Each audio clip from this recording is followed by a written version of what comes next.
Hello, everyone. This is Steve McKeon. And this is Lupe Munoz, and you are with us here on the Leadership Exchange. I'm really excited today. The conversation we started a couple hours ago in prep for today's really started with a discussion from a leader in the automotive industry that I had many years ago. And in this case, he brought a bunch of us together and started the conversation around what is the purpose of a leader. And of course, we all gave him our laundry list of things that we thought a leader should have. And these were all good attributes for the most part. A couple of them touched on the two areas he was looking at, but he broke it down into these two quadrants. And he said, the purpose of a leader is to give respect and get results. And that led to some conversations about how a leader can get results and the importance of values. And through that activity, he walked us through his scenario that within an organization, to get results, you have to have a set of values that support that. And then he brought us along with a conversation about there's 4 types of leaders in every organization. And there's the leader that has values and gets results, and that's what he's calling a very good leader. And he said there's a leader that has values but can't get results. And then he talked about the third type of leader, and that's the leader that has poor values and can't get results. And then the last leader he talked about was poor values and gets results. And so I think just to have our conversation tonight, let's go ahead and talk a little bit about each one of those categories and, what we've learned in our careers about each one of them, and then the watch outs, the dangers with each one of those. I like the way you framed that up. The one that comes to mind is interesting dynamic there because from a business standpoint, they were getting results. They were getting the numbers, they were making things happen. But then there was what I like to call the body count, which was around nobody wanted to work for this leader.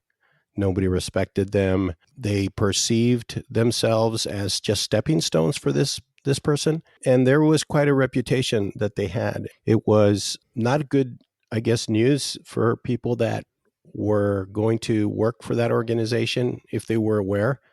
And then those that didn't, there were people always making comments about like, oh man, that's going to be a tough one, because there was no sense of the leader really caring about the people. They were sort of like a means to an end. That is the one I can think of right now I was really not aligned to the way this person did business when it came to leading. And as you mentioned, Lupe, the poor values, they get results, and a lot of times they last for longer than they should within an organization, and that has repercussions for growth. It's got repercussions for turnover.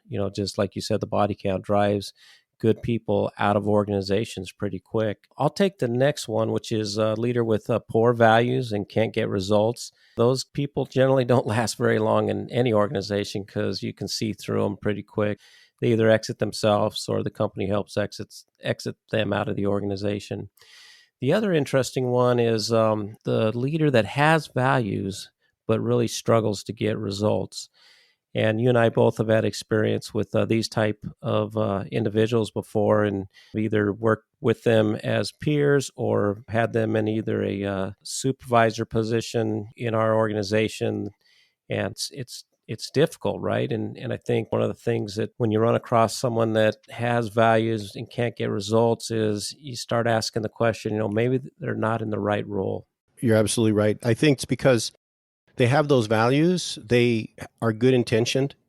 They're genuinely, even you could say, good people. But to your point, the results aren't really there. And so there's this sense of like people don't have the heart to really be able to hold them accountable to deliver. And I think that can be a hard play for some leaders to be able to say like, Ed's such a great guy, or Jerry is such a great guy. He means well. He wants to do a good job, but the performance isn't there with the team. Yeah, and I think with those type of leaders, Lupe, is they're in organizations, I don't want to say they get forgotten, but they're left alone. And so they're not able to grow. They're not able to really help the organization grow itself.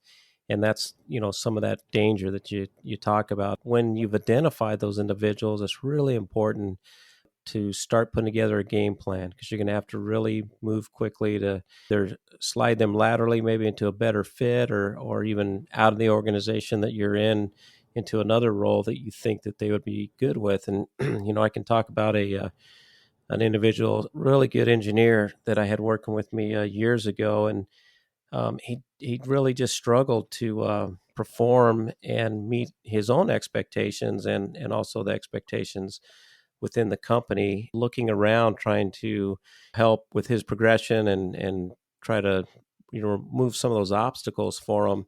I saw the opportunity outside our organization, and it was crystal clear to me that if I could find a way for that individual to get into that organization, he was going to be much more successful. And, as a result of that, he has done extremely well. And it was hard because the sacrifice that we had to make because of the capabilities he did have was difficult. But the win-win for both the company I was with and him was for him to get that opportunity to move.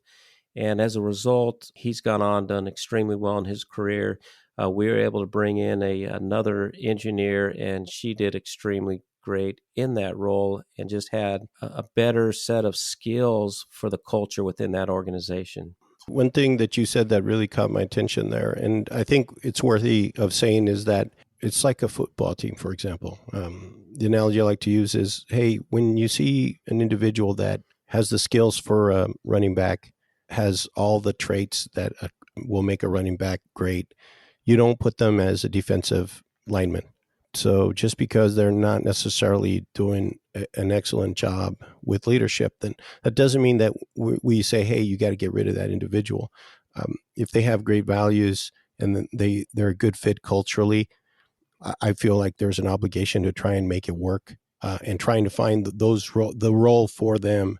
The situation they're in is not the one that's going to make them successful. So I love that you're talking about, hey, what's successful for them, what's successful for the business. There doesn't have to be a decision of one or the other in most cases, I don't think. Yeah, and that's a great point. And I think the other one to talk to, in this area, is when you can successfully hold them within the organization by putting them into a different role. And sometimes that means that, they need to go into that individual contributor role, because the promotion that they got was really sometimes a result of them being very good as that individual contributor. And so the natural assumption that, hey, this is a great leader, potentially, let's move them into a leadership role. And, that can be a dangerous move as well.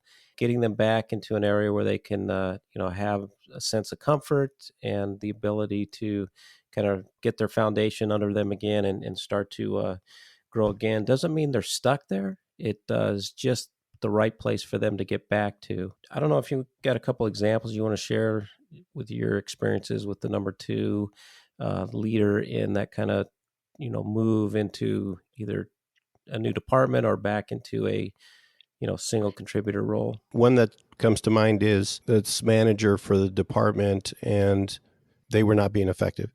There was distrust from the team that they were leading and managing. There was a lot of people issues because of that, a lot of performance issues as individuals within the team, but also the whole team.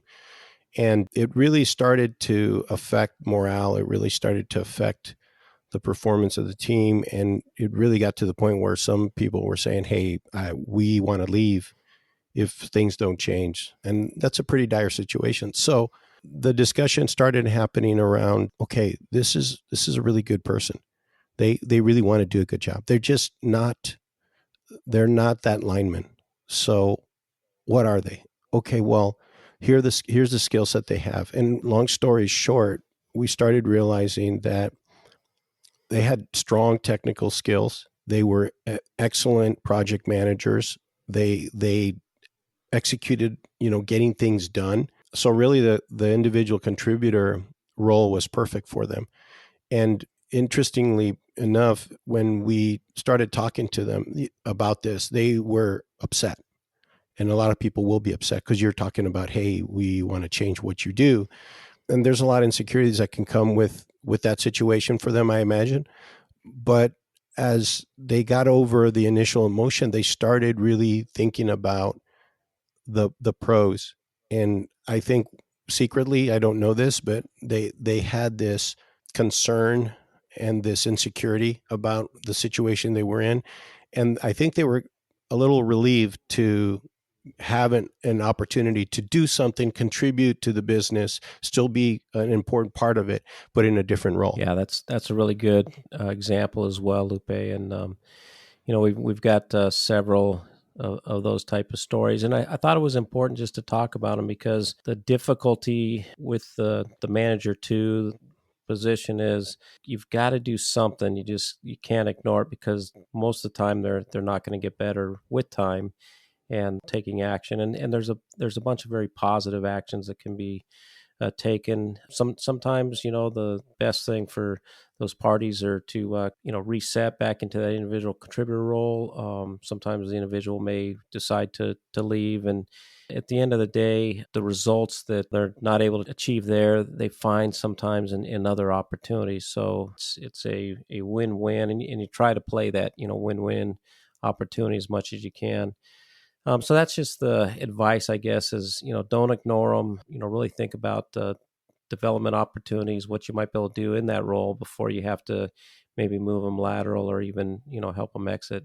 I think the easiest category, Lupe, is the leader that has values, right, and gets results. Yeah. So we've got a whole series of podcasts to talk about that. Close out this section a little bit with, what I think is an opportunity for change, right?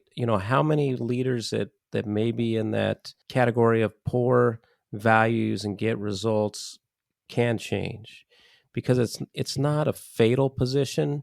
Sometimes that's just how they learned the role, right? And so they think that is how they're supposed to operate. And I know we both have stories of really kind of transformational changes that the number four manager has been able to make. We also know some that didn't, and that was very difficult. But let's talk a couple positive examples of where having those conversations with those individuals, allowed them to change and move more into that value-driven leader that gets results. One individual that I had experience with was, and you're absolutely correct, Steve, when you talk about, hey, they didn't do any better. I joined the team, and it was evident to me right away after talking to team members and the leaders of the team that their approach was sort of like, do what I say, don't give me your ideas, just do what I say. And if you don't do what I say, then, I'm the boss. You could find yourself out on the street. At the very least, you're going to get yourself a good yelling at. Not a great environment. This individual was one of the hourly team members. He was basically the equivalent of a foreman. And the whole team had that trait of do what I tell you to do. I'm not going to necessarily set a good example all the time, and that's okay because I'm the leader. But you need to do what I'm telling you to do. And a lot of disrespect as far as the tone of talking to people and blaming people for when things happened.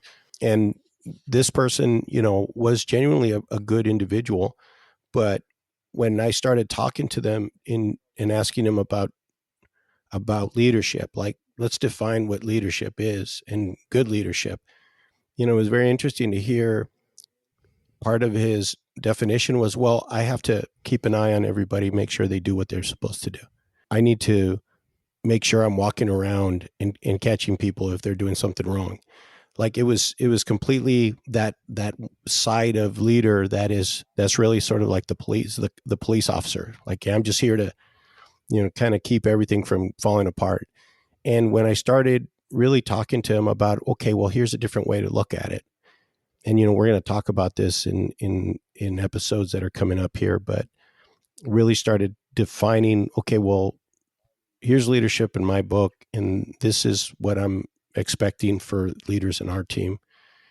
It really started to open their minds. And now That person is now a supervisor, and although they have some development, we all do, to still grow with, he gets it. He understands it, and I think it's important to point out that it's a choice, because there's been a lot of people in that scenario that I've talked to, and they choose not to change. And this person did choose to change. They saw the value of it. They valued my approach to it.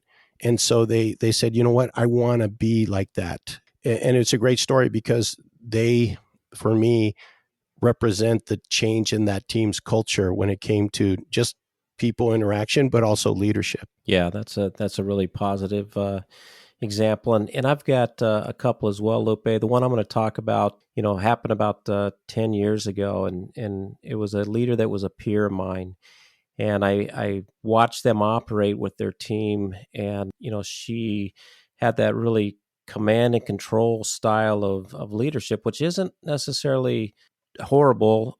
It's just if the values or the practice of getting results over values is too heavy, they tend to struggle and they fail. And in her case, she was really an individual that felt that she had to really prove her way and stand up and show that she could go toe to toe with any of the other peers or any of the other team members on her team that had either longer tenure or that were pretty aggressive. And this was an organization that I would say had a lot of type A personalities in it. So in some cases, the individual felt in conversation she had with me that she had to behave that way just to control the lions in the room. It was through kind of some discussions and kind of asking questions open ended about a certain activity or just a perception that I had or some feedback that I'd received and was willing to share with her. She started to really think about,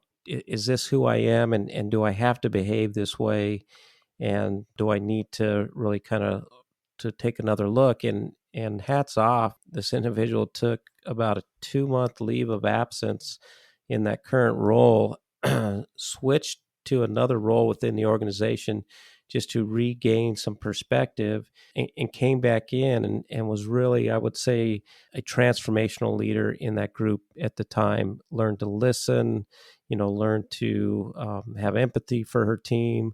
And, as a result of that, she continued to get results, but they're even better than she was getting before because she got her team bought in. They were a team at that point versus individual contributors all competing against each other. So that was kind of the setup she had was, hey, we're going to compete against each other.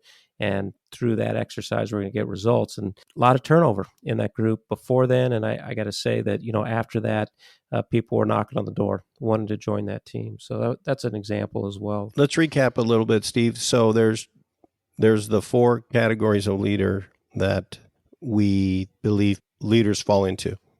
There's the one that has no values, at least when it comes to people, right? Like how they value people. Don't have the value, the respect for people, Yeah. but they have great performance. So they deliver on the numbers. Then there's the one that does not, neither of them. They don't have values, they don't value people, and they don't get any results. And then there's the other two. So my question to you is, the other two, which is the worst for team culture of the two remaining ones? Has values but can't get results can really hammer team culture, and that's really the one that we spent a lot of time on today, talking about the need to intervene.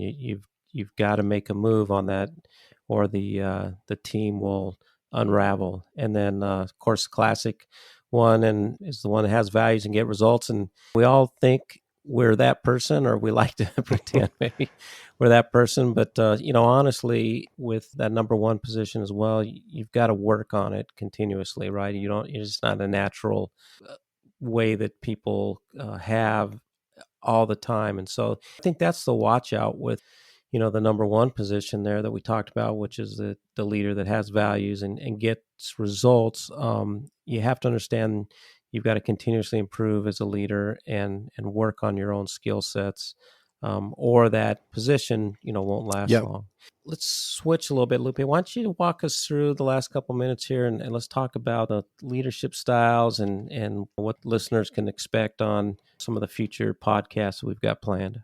To expand on that leader that we're talking about, the one that, hey, has values and gets results, which is what we believe everyone needs to be if you want to get high level performance from your team and create the right environment.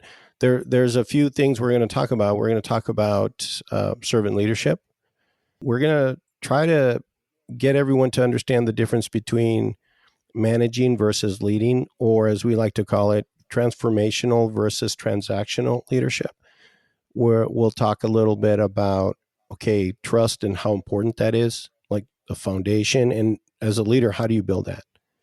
The importance of coaching, effective delegation, self-accountability as a leader, and then focus on intent versus action. And when you talk to people, being able to focus on intent versus action and how powerful that can be. So is that everything that a leader is? No, but we believe those are very important parts of effective leadership. And we believe that those are the ones that we should be talking about and we will be expanding on in future episodes after this. Yeah, and that's a really excellent example, Lupe, of what folks can expect coming up in the future on the podcast. And I'm really excited to continue the dialogue.